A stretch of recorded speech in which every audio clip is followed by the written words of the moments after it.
Hey guys, so I am finally going to sit down and film this video for you. I have now lived in Iceland for 1 year and a few weeks. Those weeks I've pretty much just been thinking about what I want to say in this video, but I am now a year into my life in this country and I'm going to share some of my thoughts with you today, so let's get into it. Before we start, I just want to say that I'm sorry if any of this offends any of you. I'm sharing my genuine opinion with you, so if you have any ideas about this country and maybe I'm gonna just shatter them, I'm really sorry. If you are Icelandic and you take offence, I'm really sorry. Fyrirgefðu.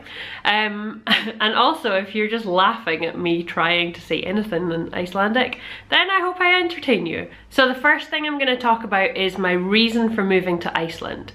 So the reason that I am in this country is because of Ingimar, really. I moved here so that Ingimar and I and our relationship would have a chance. Basically, we met in Edinburgh. I'm from Scotland. He is Icelandic, in case you didn't know that already from the videos. We had a long distance relationship for a year or so, and then it got to a point where one of us was going to have to move, and so I opted to move, and I am here. It has been a year now and time really does fly when you're having fun, so that is good. I'm obviously enjoying it. There have definitely been ups and downs. There's been a bit of struggle here and there, I will definitely admit to that. It is a tough country to live in, but I'm going to share a bit more on all of that with you.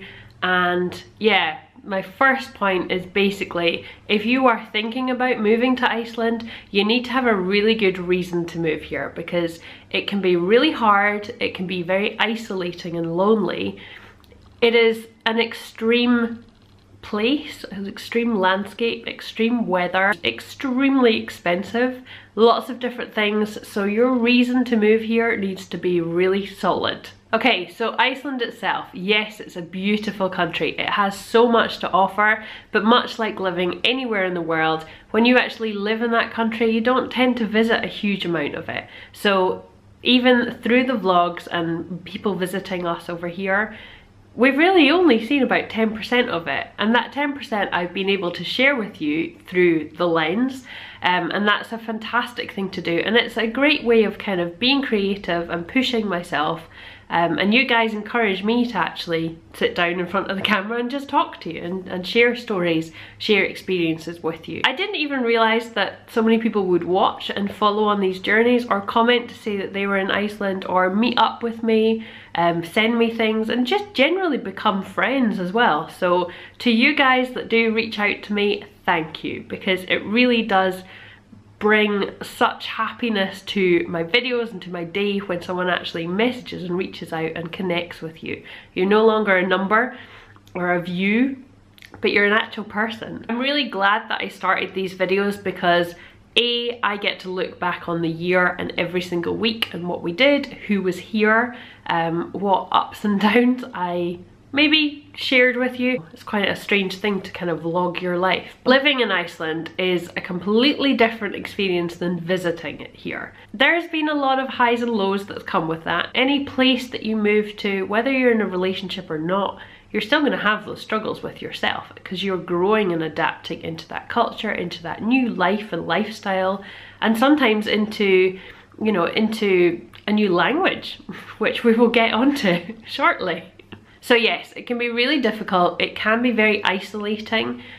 I suppose moving anywhere on your own is very isolating because you have to make new friends. Making new friends can feel really quite cringe-worthy and embarrassing, because when you're younger, making new friends is really easy, but when you're that bit older, you feel really embarrassed and it's just awkward, and you know, it only takes a few minutes really to get over that awkwardness, and then you have a good bunch of friends. And I'm really lucky that I have a really good solid circle of friends that I can meet up with here, and they're all very like-minded as well, so I'm really lucky that I have that. But it is really funny when you're actually first meeting those people and getting to know each other. It can be really lonely. We're a tiny island in the middle of the ocean. I mean, there's not really that much that's close to us. Iceland itself, although it's beautiful, there for living here are only really two main cities, or really just one, Reykjavik. There is Akureyri, might not even be saying that right, up north, which I've not even been to yet, and I'm desperate to go. I really want to do that soon. But yes, Reykjavik itself is a really small place. There's only really downtown, and it's a couple of streets, that's about it. There's not a huge amount to do here once you've seen all the touristy things. So if you are coming to visit, I recommend half a day. But when you're living here, you kind of have to take it slow. So it does force you to take life a lot slower. And I think that has been really beneficial to me, because I was so stressed out and really tense in my last job, and so stepping away from all of that and kind of moving to this calm environment where we could go off on little adventures with my camera for the weekend has just been such an amazing thing to get to do. And I'm so grateful that I actually have the time and the support from Ingimar to do that, and I just wouldn't change it at all. The other obvious thing is that Iceland is incredibly expensive. There are some ways of making it cheaper, shopping certain places or just bringing stuff with you from other countries, but it is incredibly expensive, and some things are just beyond a price that you're even willing to pay. Things like going to see the doctor. Now in the UK we are very lucky that we have the NHS, and the NHS is superb. As much as there are reported headlines and it's struggling and this, that and the next thing, you can, if you have an emergency, you can see a doctor, get a prescription, and you might not even have to pay for that prescription, or you might not pay very much. You also have the option of going private. There's a lot more in that. We're not going down and we're not getting political. But here you have specialised doctors, which is fantastic because they're very, very well educated and knowledgeable. But you need to make an appointment for that doctor. That appointment will cost you, say, £30–40. Then they will give you a prescription of a couple of different medicines to try. Each prescription will cost you at least £10, and you might try 3 or 4 different things. You might need a repeat prescription as well, so it all adds up. Petrol, not too expensive, but buying a car in this country, even a second-hand car, is just crazy money. Any repair that we need on our car is literally the cost of half of a second-hand car in the UK. Eating out, an average meal at a restaurant downtown with maybe 1 drink, 1 main course, an average meal can cost you £30 upwards. We could go into much more detail on another video, but yes, it is expensive. Just know that when you're coming over here, because accommodation, car rental, anything is gonna all add up. Accommodation in this country is quite an interesting one, because you only really have Reykjavik, where everybody comes to for work. Well, I'm making a massive assumption there.